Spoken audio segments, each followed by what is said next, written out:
नमस्कार। आप देख रहे हैं अपना YouTube चैनल दी आईडी एक्सप्रेस। इस वीडियो में हम लोग एसएससी जीडी एग्ज़ाम 2025 की तैयारी के लिए सामान्य हिंदी के प्रीवियस ईयर के प्रश्नों को देखने वाले हैं। देखिए 22 फरवरी 2024 को जो थर्ड शिफ्ट में एग्ज़ाम हुआ था वहीं के सामान्य हिंदी के 20 प्रश्नों को हम लोग देखने वाले हैं। इसके पहले शिफ्ट के वीडियोज़ चैनल पे अपलोड जाके आप देख सकते हैं। बाकी आप इस वीडियो में बने रहिए और ऐसे ही प्रश्नों को करने के लिए आप चैनल को जुड़कर चैनल से सब्सक्राइब करके बेल आइकन दबा सकते हैं। चलिए इस वीडियो में बने रहिए। हम शुरुआत करते हैं प्रीवियस ईयर के प्रश्नों का हल करना। आइए शुरुआत करते हैं आज के अपने पहले प्रश्न से। देखिए 20 प्रश्न पूछे जाते हैं और किस किस टॉपिक से कितने प्रश्न पूछे जाते हैं आप इसको नोट कर सकते हैं और कितना स्कोर किए उसको कमेंट कर सकते हैं। चलिए पहला प्रश्न आपके सामने है। उम्मीद है आप प्रश्न को स्पष्ट रूप से देख पा रहे होंगे। चलिए पढ़ते हैं प्रश्न को और उत्तर देने का प्रयास करते हैं। प्रश्न हमारा पहला है कि दिए गए वाक्य में रेखांकित शब्द के लिए सही वर्तनी ज्ञात करना है। देखिए शब्दों के और वाक्यों के शुद्धिकरण से बिल्कुल प्रश्न आए हैं, आपको इसे ख्याल करना है। आप प्रातः काल आइए। देखिए प्रांत काल लिखा है। मैं आपको बता दूं कि जो प्रातः काल होता है वह प्रातः विसर्ग होता है, उसके बाद काल होता है। ठीक है, प्रातः काल इस रूप में लिखा जाता है। तो बस इसी के बेस पे आप देख लीजिए, हमारा करेक्ट आंसर ऑप्शन ए ही हो जाएगा। ठीक है, तो देखिए हमें शब्दों के शुद्धिकरण पर ध्यान देना है, हमें 1 मार्क्स आसानी से मिल सकता है। चलिए बढ़ते हैं प्रश्न संख्या 2 के साथ। दूसरा प्रश्न देख लीजिएगा। प्रश्न 2 हमारे सामने है। कह रहा है कि दिए गए विकल्पों में से 3 विकल्प त्रुटि युक्त हैं जबकि एक सही है, उस सही विकल्प का चयन करना है।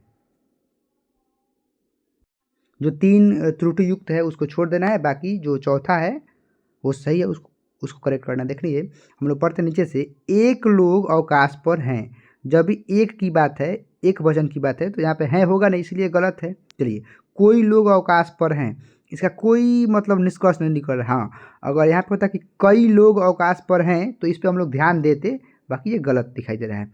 अधिकतर लोग अवकाश पर हैं, ये सही बात है। ठीक है, बाकी अधिकांश भी यहाँ पे नहीं होगा, तो इस मायने में सही आंसर ऑप्शन 2 को जाएगा। करेक्ट आंसर ऑप्शन 2 होगा। तो देखिए यहाँ भी देखा जाए तो तालमेल वाली बात है कि किस शब्द का तालमेल वाक्य में कैसे बैठ रहा है, उसी को खोजना है। उम्मीद है आप समझ गए होंगे। इस प्रश्न का सही उत्तर ऑप्शन 2 को जाएगा। बढ़ते हैं प्रश्न संख्या 3 के साथ। देख लीजिए प्रश्न संख्या 3 है। निम्नलिखित प्रश्न में 4 विकल्पों में से उस विकल्प का चयन करना है जो वाक्यांशों के लिए एक शब्द का विकल्प हो, वही अनेक शब्दों के लिए एक शब्द का प्रयोग करना है। हम प्रश्न को पढ़ते थोड़ा जूम आउट कर देते हैं ताकि आप समझ सकें। कह रहा है कि जो भला बुरा न समझता हो उसके लिए एक शब्द खोजना है। मतलब जिसके पास भला बुरा की ज्ञान नहीं, सही और गलत का ज्ञान नहीं है, उसके लिए हमें एक शब्द चुनना है। अविचारित, अविभाज्य, ये तो अविभाज्य अलग ही बात है। अविभक्त या फिर अविवेकी। बिल्कुल, विवेक का मतलब होता है बुद्धि, विवेक होता है ना जी। तो अविवेकी जब जुड़ जाएगा तो अ का सेंस निगेटिव में लिया जाता है, जिसमें मनाही किया जाता है। तो अविवेकी इसका करेक्ट आंसर हो जाएगा।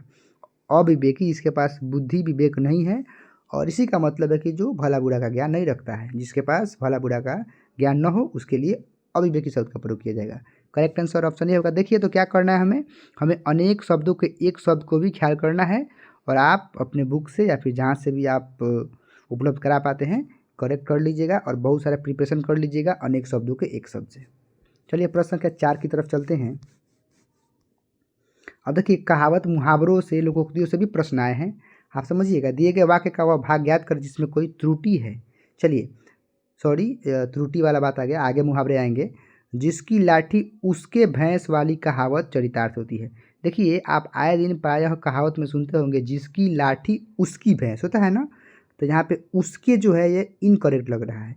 अगर इस स्थान पे उसकी होता तो ये मुहावरा करेक्ट होता कि जिसकी लाठी उसकी भैंस। तो सिंपल सी बात है, कहाँ पे मिस स्पेल्ट है, मतलब कहाँ पे त्रुटि है, तो ये उसके की जगह पे है ना। तो बस करेक्ट आंसर यहाँ पर कि उसके भैंस वाली। ठीक है, ये नहीं होना चाहिए था, बाकी सब सही है। उम्मीद है आप समझ रहे होंगे। वीडियो को सब लाइक कर दीजिए और चैनल को सब्सक्राइब करके हमसे जुड़ जाइए ताकि ऐसे ही वीडियोज आपको मिलती रहे हर दिन। चलिए बढ़ते हैं प्रश्न संख्या 5 के साथ। अब देखिए 5 नंबर प्रश्न है। दिए गए वाक्य में उचित विदेशज शब्द का चयन। देखिए जो उत्पत्ति की दृष्टि से शब्द के 4 भेद होते हैं, तत्सम, तद्भव, देशज, विदेशज, वहाँ से हर एक शिफ्ट में प्रश्न पूछे जा रहे हैं। आपको उसे एकदम बेहतर ढंग से क्लियर कर लेना है ताकि कोई भी प्रश्न छूटे नहीं। चलिए पढ़ते हैं। इस बार हमें विदेशज शब्द को चयन करना है, खोजना है। देखिए, और सबसे बड़ी बात ये है कि पूछने का तरीका बड़ा अलग है, ठीक है ना। बाकी आप इसको देख सकते हैं कि जनरल समझ के आधार पर भी आप इसका उत्तर दे सकते हैं। डैश हमारे देश का राष्ट्रीय फूल है, गुलाब, बाग, गुलाब या गुलाम। तो देखिए, अगर आप देश विदेश नहीं भी जानते हैं, जैसे होता है कि इंग्लिश के या फिर फारसी जो भी होते हैं शब्दों को अगर हिंदी में प्रयोग कर दे उसको विदेशज बोलते हैं, उतना ध्यान मत दीजिए। आप देख लीजिए कि हमारे देश का राष्ट्रीय फूल क्या है। गुलाब कहीं आप पढ़े नहीं पढ़े हैं, बाग का कोई मतलब है नहीं फूल से। और गुलाब बिल्कुल सही बात है, गुलाब ही होगा करेक्ट आंसर। ऑप्शन 3 हो गया। गुलाम का तो कोई औचित्य है नहीं। तो बस इस बेस पर भी आप उत्तर दे सकते हैं। चलिए बढ़ते हैं प्रश्न संख्या 6 के साथ। दिए गए वाक्य में उचित देशज विदेशज शब्द चयन करके रिक्त स्थान की पूर्ति करना है। तुम चिंता न करो, तुम्हारी डैश माफ़ हो गई।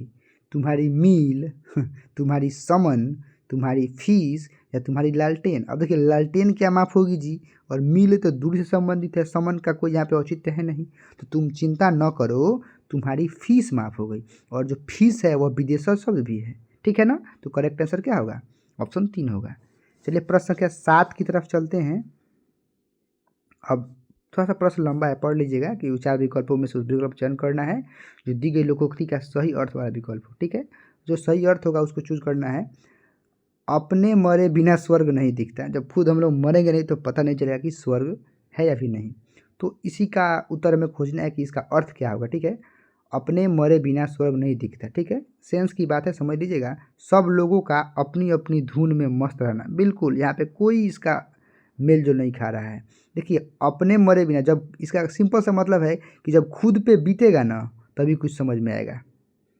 आगे, दूसरों की वस्तु का निर्भय और उन्मुख उपयोग, नहीं कोई जम नहीं रहा है। अपने मुंह से अपनी बड़ाई करने वाला व्यक्ति, नहीं ये भी गलत है। तो बच गया ऑप्शन 4, चुपचाप करेक्ट कर दीजिए कि अपने किए बिना काम नहीं होता है।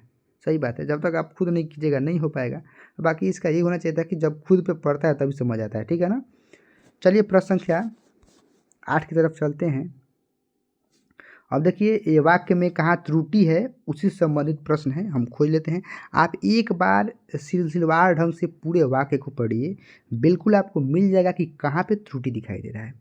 मनुष्य जीवन ही ऐसा है कि वह किसी भी अवस्था में यह अनुभव नहीं कर सकता कि अब उसके लिए किसी आवश्यकता नहीं ही गई है। अब देखिए, सब छोड़ दीजिए, आप सबसे अंतिम पायदान के वाक्य के भाग को पढ़िए, आपको लगेगा कि यहीं पे त्रुटि मिल रहा है। देख लीजिए कि अब उसके लिए किसी आवश्यकता नहीं ही गई है, बिल्कुल मतलब बेढंगा सा प्रतीत हो रहा है ना। तो बस यहीं पे अशुद्धि है, करेक्ट आंसर ऑप्शन 4 को जाएगा। लिए किसी आवश्यकता नहीं ही गई है। अगर इसको होता तो कह सकते थे कि अब उसके लिए किसी की आवश्यकता नहीं रह गई है, चाहे नहीं है तो हम करेक्ट मान सकते थे। तो उम्मीद है आप समझ रहे होंगे। एक बार ढंग से पढ़िए, आपको जहाँ पे अटपटा दिखाई देगा बस उसको टिक कर देना है। उम्मीद है आप समझ गए होंगे। प्रश्न संख्या 9 की तरफ चलते हैं। अब देखिए, वही है, वाक्यांश के लिए एक विकल्प चयन करना है, मतलब अनेक शब्दों के लिए एक शब्द का हमें प्रयोग कर देना है। समान दृष्टि से देखने वाला बिल्कुल समदर्शी होता है, ठीक है ना। दूर देखने वाला दूरदर्शी होता है, सिंपल सी बात है। क्षणभंगुर मतलब क्षण भर में नष्ट हो जाने वाला। बाकी सब देख सकते हैं आप। तो समदर्शी की बात है। सम मतलब बराबर, दर्शी मतलब देखने वाला, जो समान दृष्टि से देखता है उसके लिए समदर्शी शब्द का प्रयोग किया जाता है। प्रश्न संख्या 10 हमारे सामने है। विलोम शब्द ही पूछ रहा है लेकिन पूछने का तरीका थोड़ा अलग है। दिए गए वाक्यांश में रेखांकित शब्द का विलोम शब्द याद करना है। राक्षस विभत्स दिखता है। विभत्स का मतलब भद्दा टाइप का होता है, तो बस भद्दा का क्या होगा? आकर्षक होगा, जो अट्रैक्टिव हो। सिंपल सी बात है, हमें विलोम खोजना भी है। तो विभत्स का अपोजिट क्या है, उल्टा क्या होगा? आकर्षक होगा। बाकी कायर, घोर, आबाद तो कहीं से नहीं मिल खा रहा है, ठीक है ना। प्रश्न संख्या 11 की तरफ चलते हैं, थोड़ा जल्दी जल्दी करते हैं। देखिएगा, ये कह रहा है कि मुहावरे का सर्वश्रेष्ठ जो रूप सही अर्थ जो मुहावरे के अर्थ को सर्वश्रेष्ठ रूप से व्यक्त करता है उसका चयन करना है। कलई खुलना, ठीक है। कलई खुलना मतलब भेद खुलना होता है, बाकी तो आप समझ ही रहे हैं। धागा खोलना, हाथ टूटना, हाथ छूटना। हाथ टूटना, छूटना, धागा कोई मतलब है नहीं। कलई खुलना का मतलब होता है किसी का रहस्य खुल जाना, भेद खुल जाना, ठीक है। करेक्ट आंसर ऑप्शन 3 को जाएगा। प्रश्न संख्या हम लोग 12 की तरफ चलते हैं। विलोम शब्द का ही चयन करना है, पूछने का तरीका थोड़ा अलग है। मैं अपने मित्र की बातों से जरा भी अनाहत नहीं हूँ। देखिए आहत, आहत में आ जोड़ दीजिए, अ जोड़ दीजिए, अनाहत हो जाएगा।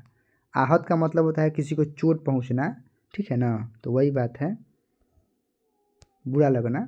तो अनाहत का विलोम क्या हो जाएगा, आहत हो जाएगा।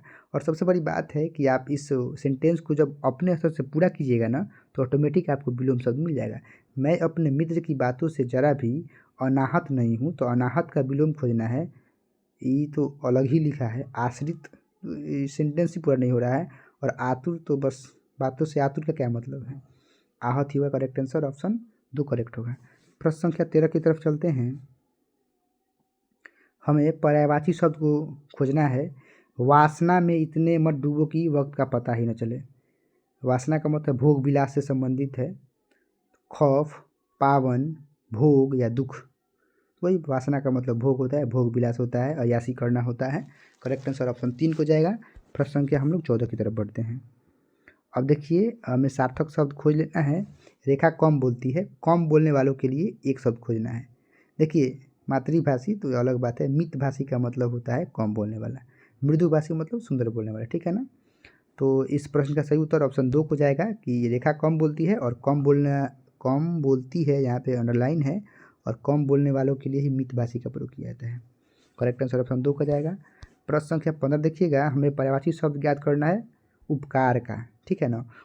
उपकार का मतलब क्या होता है, किसी का कल्याण करना, किसी का भलाई करना, किसी का भला करना। तो अटपटा, श्रेष्ठ, श्रेष्ठ का तो कोई मतलब नहीं, कर्तव्य नहीं, कल्याण। करेक्ट आंसर ऑप्शन 3 को जाएगा। बड़े आसान प्रश्न है। और देखिए हमेशा से कॉम्प्रिहेंशन के तौर पे एक बार इसको पढ़ लीजिएगा, ऐसे प्रश्न हर शिफ्ट में आ रहे हैं, पढ़ लीजिए। नीचे दिए गए वही बात है कि भारतीय संविधान में, देखिए मैं डायरेक्ट पढ़ते चलता हूँ, और जो भी यह फिल इन द ब्लैंक्स 1 2 3 4 जो भी है सबका हम लोग पुटअप करते चलते हैं, ठीक है। भारतीय संविधान में सरकार के अधिकारों के डैश, अब देख लीजिए प्रश्न संख्या 1 देख लीजिए, वही बोल रहा है।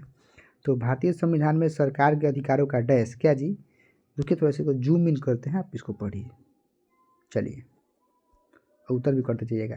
भारतीय संविधान में सरकार के अधिकारों के डैश बहुमूल्य कर्तव्य जनजातीय वस्त्र, वस्त्र जनजाति का क्या मतलब है, यहाँ पे सबको रख के चेक कीजिए ना, आपको खुद पता चल जाएगा कि कौन अटपटा लग रहा है। तो हो जाएगा कि भारतीय संविधान में सरकार के अधिकारों के कर्तव्य एवं नागरिकों के डैश के बारे में विस्तार से बताया गया है। नागरिकों के अधिकारों के कर्तव्य और नागरिकों के, ऑप्शन 2 के लिए चलते हैं, तो नागरिकों के अधिकार के बारे में, ठीक है ना, अधिकारों के बारे में विस्तार से बताया गया है। उसी प्रकार से अगर हम लोग फिल इन द ब्लैंक्स 3 की तरफ चलते हैं, हम पढ़ते रहेंगे, आगे बढ़ते रहेंगे, पढ़ेगा। विशेष बात यह है कि देश की स्वतंत्रता के पश्चात संविधान सभा के सदस्य ही देश की संसद के प्रथम डैश बने थे, प्रथम सदस्य बने थे। संत क्या बनेंगे जी, संविधान सभा की बात है तो प्रभावशाली बने थे, बिल्कुल संविधान बने थे, तो ये बिल्कुल ही नहीं होगा। तो बस करेक्ट आंसर ऑप्शन 1 हो जाएगा। मैं तो यही सजेशन करूँगा कि आप इस वीडियो को पॉज करके स्क्रीनशॉट करके इसको ढंग से पढ़ लीजिएगा, तत्पश्चात खुद से उत्तर देने का प्रयास कीजिएगा। मैं थोड़ा जल्दी जल्दी कर देना हूँ। उसी प्रकार से 4 नंबर भी देख लीजिएगा कि देश की संविधान सभा का चुनाव भारतीय डैश के निर्माण के लिए ही किया गया था। तो बस देश की संविधान सभा का चुनाव भारतीय डैश के निर्माण के लिए, भारतीय स्वदेश के निर्माण के लिए, भारतीय प्रमुख के निर्माण के लिए, या अविश्वसनीय नहीं, भारतीय संविधान के निर्माण के लिए। सिंपल सी बात है कि संविधान के निर्माण की प्रक्रिया शुरू होने से पहले सदस्य का चयन किया गया था, संविधान सभा का चयन किया गया था, जिसमें बहुत सारे सदस्य थे। करेक्ट आंसर ऑप्शन 4 हो जाएगा। उसी प्रकार से अंतिम प्रश्न है 20 नंबर, आप देख लीजिए। भारतीय संविधान का निर्माण करने वाली सभा का गठन क्या होगा, गठन 19 जुलाई 1946 को किया गया था। देखिए ये जो कॉम्प्रिहेंशन है वो बिल्कुल आपको 5 में 5 आपको मिल जाएगा, कोई बड़ी बात नहीं है, बस आपको थोड़ा समझ लेना है और उत्तर करना है। तो इस वीडियो में हम लोग 20 प्रश्नों को कर चुके हैं, और 20 प्रश्न ही आपको सामान्य हिंदी से पूछे जाते हैं। उम्मीद है आपको वीडियो अच्छा लगा होगा। ऐसे ही वीडियो पाने के लिए चैनल को सब्सक्राइब करके बेल आइकन दबा लीजिए। चलिए मिलते हैं अगली वीडियो में अगले टॉपिक के साथ, तब तक के लिए टेक केयर, थैंक यू।